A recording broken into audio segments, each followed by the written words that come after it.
Ngopo sing dina? Ditutur Abimanyu. Lah ya Abimanyu putus kowe nang Istra apa? Panjenengan boten prisa to? Ora. Ndara Pandhawa niku pun tigang candra kisah saking negari Ngamarta. Lho.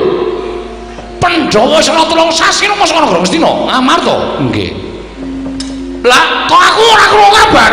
Ah mboten ngerti wong ya niku le lunga meneng-menengan kok. Iki wis ora tintrim ya, Gong. Atimu.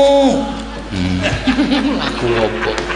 Lan atiku dadi siji, aku mentaimu. Mencintaimu cine aja dirangi. Goblok ora.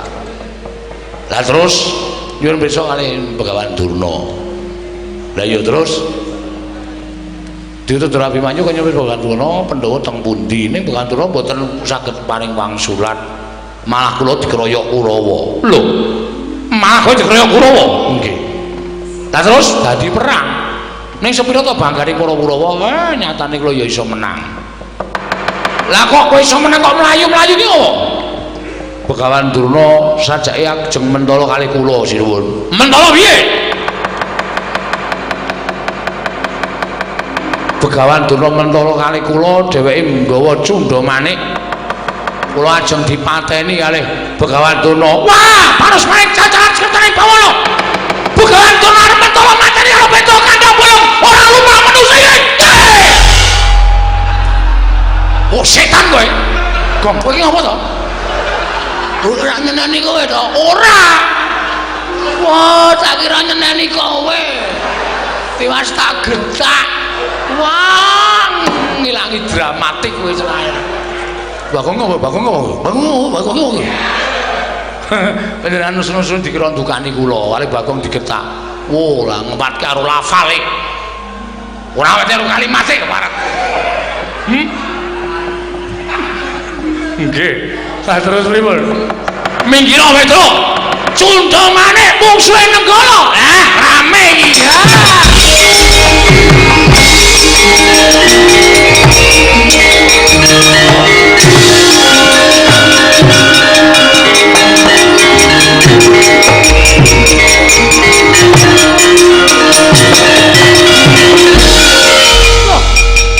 Mereka anak Prabu Mandura. Nggih. Mlika Kyai Nenggala wonten menapa? Nggo ngembari wong tuwa sing kurang gawean nggawa pusaka tengah-tengah awan ngene iki arep ngopo?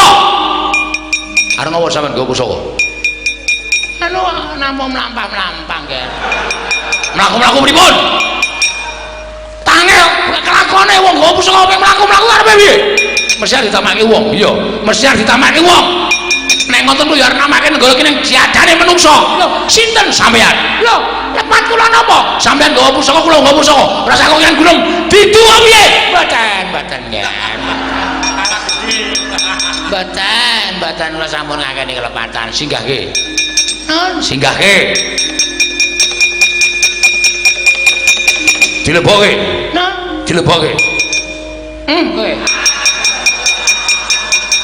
Diwerangkake maksud kula. Oh nggih.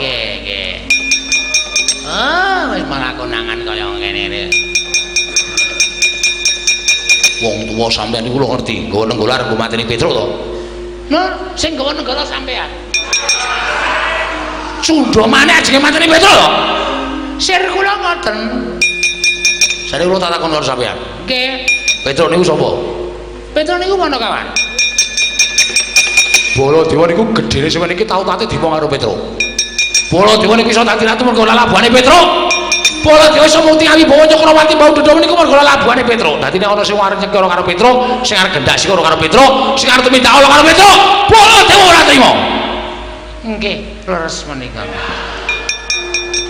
Petra nika ya gedhe labuhe tumrap negari Mandura.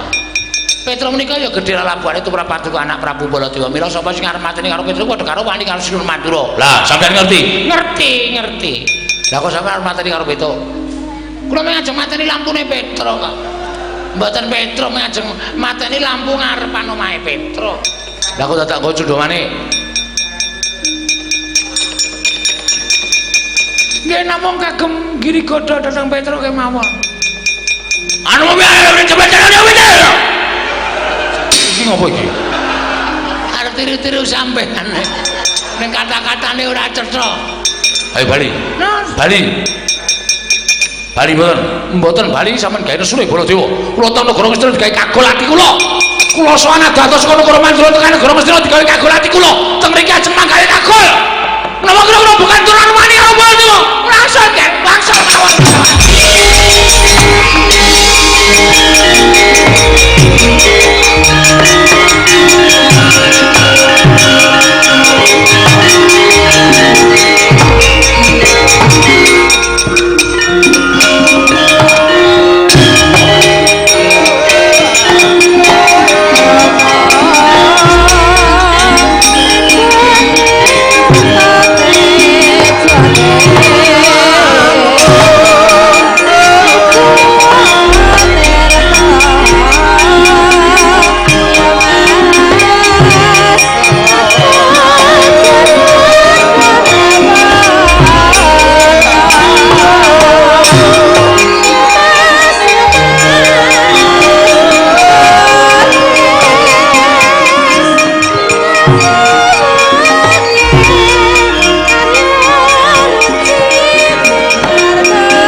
Bali nggih sing kurang gawean ki Abimanyu lho lah utusan kali kula kok lah iya mesine utusan karo kowe iki golek pendhita sing luwih ampuh golek pendhita sing didaya aku kuwi saben dina campur karo Begawan Durna iki kapitayanku sithik karo Perembanduna lah kok dadi dadak utusan sowan Begawan Durna ki nak ngececeh wektu to oh nggih mangke nek sinuwun utawa Ndara Abimanyu dangu kula kan matur pripun omonggo yen to Abimanyu kon pasrahke perkara iki kalian bapakmu lho bapak kula iya bapak Semar iya Semar ki arep peming derajate kaceplik kuwi mengkono kawan batur nanging kae Dewa Wijawantah kae dhisik Sang Hyang Bathara Ismaya moka Semar ora ngerti menyang didunungi para Pandhawa mulane nganti Semar ora iso ngandhake menyang ndi gawe para Pandhawa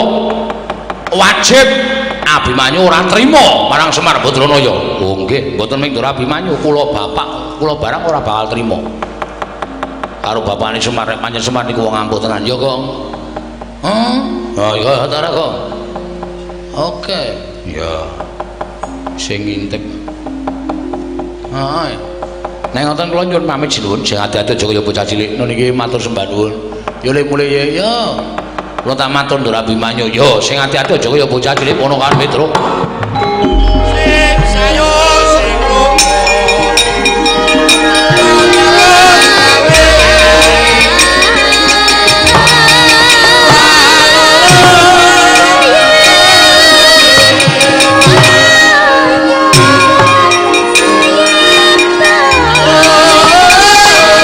mono mati luwih ana sasmintaning sun jagat wasisaning Upadara paman Loso Jenar ayo ndadekake kagiat pengenira si paman marira pinci wonten ngajengan manira paman Patih Harya Sengguni kawula nun Kirana Prabu nyawa-nyawa jimat kula wanter sabda pangandika paduka anak Prabu ing Ngastina dhateng ing bapa ing kematian keparing ing bapa cemadung dawuh nggih kawula nun paman Loso Jenar nggih kadiparan anggere si paman ingsun percaya minangka dadi batal wakil ingsun Pranata tata rakiting negari Ngastina paman Patih Harya Sengguni para diake matur marang manira paman Loso Jenar anak Prabu sesembahan kula menawi paduka ndangu bab tata rakiting praja sadaya boten badhe nguci wani para kawula sami sayek saka kapiakar luhuring nusa bangsa tuwi negari Ngastina medhahipun prabdi perjurit mboten pendatanganipun sami gegladen olah kridaning aprang sawanci-wanci praja paduka katembing marang muka mboten badhe anggepok punca maduka anak Prabu ingkang bapa ing kematian remuk kasawurna putung sumangga kabandhem nonggir kawula non ndadosaken suka marwata suta raos sing manah mboten langkung makanan ingkang utama tindakna selawase lan mrayogekna anggere paman lenggah madaning Daturaya sampun boten kirang prayogi anggen kula ngabiyantara namung drenan sak sampunipun kepareng kula ngaturaken sembah sumengkeming maabektinipun ingkang abdi kepatihan kunjuk ngersa paduka anak Prabu paman kula sejenar kula tampi dawuh sami-sami paman Hari Sengguni mugi kasekecakno anggen jengan dika lenggah kawula non ninggir anak Prabu ngestu padha dawuh paduka anak Prabu ing Ngastina Bapa Banduna sarau paduka Bapa ing Sukalima kula ngaturaken karaharjan rawuh ngandika Bapa Durna wonten ing Datrya Praja Ngastina Bapa Banduna ing Sukalima astaka swala sila berdoba swalu gimbal semerante hawala kula nuwun inggih nger tansah pinanganing kawidatan dereng sambi kala sowanipun ing Bapa ing Sukalima manggiya widada niskala sowan kula mboten manggal setunggal menapa namung kemarin ingkang Bapa ngaturaken pudya astutinipun ingkang Bapa kunjuk ngersa paduka anak Prabu ing Ngastina nggih anak Prabu Duryudana sampun kula tampi karya bombong raos sing manah mboten langkung kasekecakno anggen jengan dika lenggah kula naknan sampun mboten kirang mriki piswanipun ingkang Bapa ing Sukalima wonten ing Datrya Negaring Ngastina dinten sak mangke menika nggih anak Prabu Duryudana Dimas Surtayu kadhahipun kakang prayogakna nggone siadhi ngadhep ngarsanipun kakang lho Diwaji sampun boten kirang prayogi piswanipun ingkang rayipun Surtayu namung drelan sak sampunipun kepareng kula ngaturaken sembah sumangga ing pabektinipun ingkang rayi kunjuk ngersa paduka Kanjeng Koko Prabu datumpa siadhi atur bekti lawan pun kakang ora liwat pangestunipun kakang Pratatna mring sagung kadang ingsun kang bodhang gantung sebo lan sangjaning para nayaka aja ngantur nang padha saur manuk jeneng manira diababarake wigatining pasewakan lho Diwaji menapa sampun paduka dawuhaken ingkang rayi tartemtu tansah ngestu padha dawuh paduka Kanjeng Koko Prabu jimat semban kula Koko Prabu pangayoman kula ing Ngastina Koko Prabu sesembahan kula Koko Prabu pangayoman kula ing Mandura sarawuh paduka Kanjeng Koko Prabu kula ngaturaken pasegan panakrami kunjuk sandha kepada paduka Kanjeng Koko Prabu ing Mandura Koko Prabu Baladewa Koko Prabu sembahan kula jagat wasesaning Upanara Wayaptara jagat Pathik Indra Jaladewaku Yai sakalangkung bombong raos sing manahipun ing Ngaraka ing Mandura dupi kula tampi timbalanipun kadang kula Yai Prabu Ngastina asung pambaginipun Yai Prabu sampun kula tampi akarya bombong birawaning manah namung kepareng ing Ngaraka ngaturaken salam taklim kula kunjuk ngersa paduka Yai Prabu kadang kula ing Ngastina Yai Prabu Duryudana Koko Prabu kula tampi amwahana kasantosaning lair batos kula mboten langkung kasekecakno anggen jengan dika lenggah Koko Prabu Baladewa Yai sampun boten kirang prayogi piswanipun ing Ngaraka ing Mandura wonten ing Datrya Praja Ngastina dinten sak mangke menika Yai Prabu Duryudana Koko Prabu sasampunipun lenggah ingkang langkung prayogi langkung wigatos kepareng ingkang rayi ngaturaken sewinten ageng ing kalepatan kula dene kula wantun hambuyung dhateng rawuh paduka Kanjeng Koko Prabu wonten Negaring Ngastina dinten sak mangke menika nyatanipun kula menika tinemu taruna langkung sepuh paduka Kanjeng Koko Prabu nanging ewa semanten paduka kepareng rawuh wonten Negaring Ngastina ingkang rayi ngaturaken panuwun ingkang tanpa pepindhan Koko Prabu ing Mandura Yai kadang kula ing Ngastina sampun dados kewajibanipun ing Ngaraka ing Mandura jer nyatanipun kula menika dados pengayomanipun kadang-kadang kula Sata Kurawa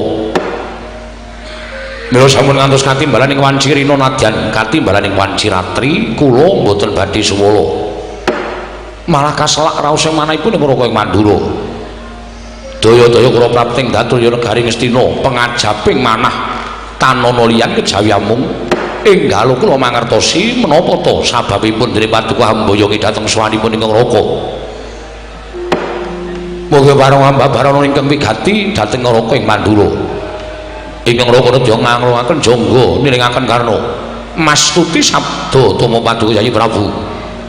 Lan kula sagah minangka dados cala obor penggalih Paduka. Angudari reruwet penggalihipun Yayi Prabu Duryudana ing Ngastina. Yayi Prabu kadang kula taruna Yayi Prabu Duryudana. Handra ingkang puspita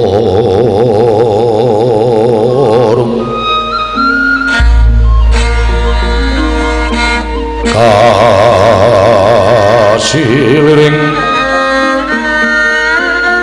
samirana mrih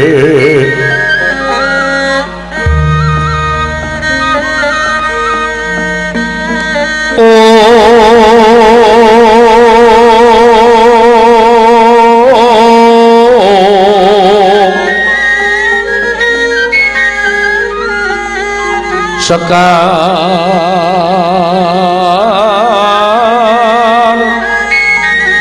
kadung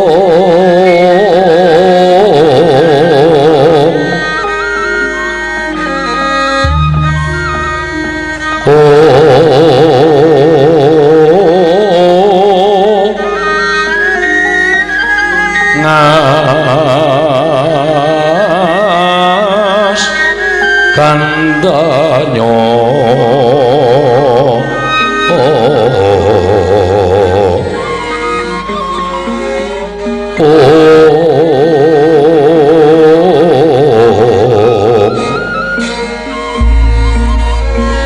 maweh raras renaning driya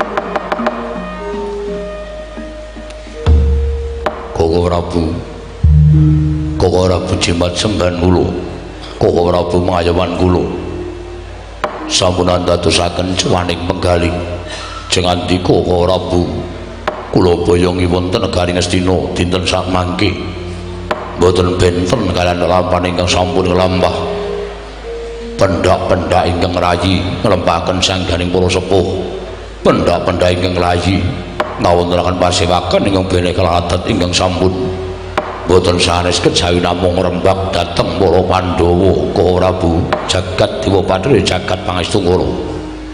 Yayi jejering kula menika tiyang sepuh nyatanipun pendak-pendak kula katimbalan sowan wonten negari Ngastina pangajaping manah kula wiwit kula bidhal saking negari Mandura prapting negari Ngastina mugia samangke Yayi Prabu ngrembak perkawis sanesipun upaminipun perkawis kamrajan perkawis kanalindran perkawis negari Ngastina menika langkung prayogi nanging sabab menapa to pendak-pendak ingkang rapa sowan katimbalan tumunten sampun prapta wonten dhateng negari Ngastina Yayi Prabu tansah ngrembak dhateng para Pandhawa kapan menika ingkang badhe kula rembak wonten negari Ngastina upami Paduka Yayi Prabu kepareng ngrembak para Pandhawa ingkang badhe karembak perkawis menapa boten wonten sanes kejawi namung kula kepengin Pandhawa enggal cupet yuswanipun kula kepengin Pandhawa samangke sirna sakilumahing bumi kureping langit nuwun sewu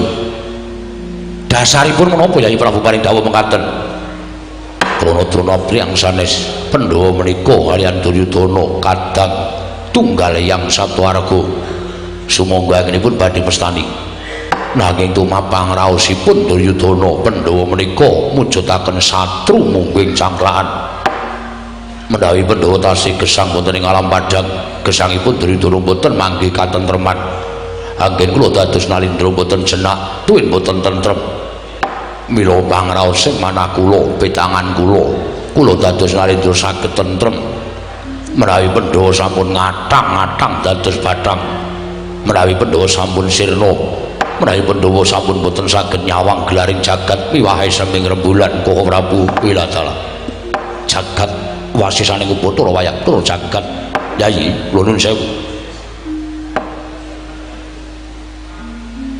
estunipun menawi papan parpatan agung titikal nggan menika kinarya ngrembak anggenipun paduka nggadahi raos gedhing keburu sengit dhateng para Pandhawa tumunten waya sing pangandika paduka Yai Prabu paring dawuh Pandhawa urip panjenengan boten sekeca anggenipun lenggah dampar ke Prabu Ngastina menawi Pandhawa tasih gesang panjenengan boten badhe ngraosaken tentrem dados Nalindra Yayi nuwun sewu Nalindra ngendika menika kedah mawi pengatos-atos daosipun sampun ngantos dipun mirengaken dhateng para kawula minggahing para nayaka lan punggawa satemah sami nyebat yen to Yayi Prabu menika nuwun sewu Nalindra ingkang pambekipun singlar saking kautaman ketitik kula nuwun sewu Pandhawa mboten nate gawe kisruh Pandhawa mboten nate gawe rame wonten negari Ngastina Pandhawa mboten nate ngogreh-ogreh kanalindran paduka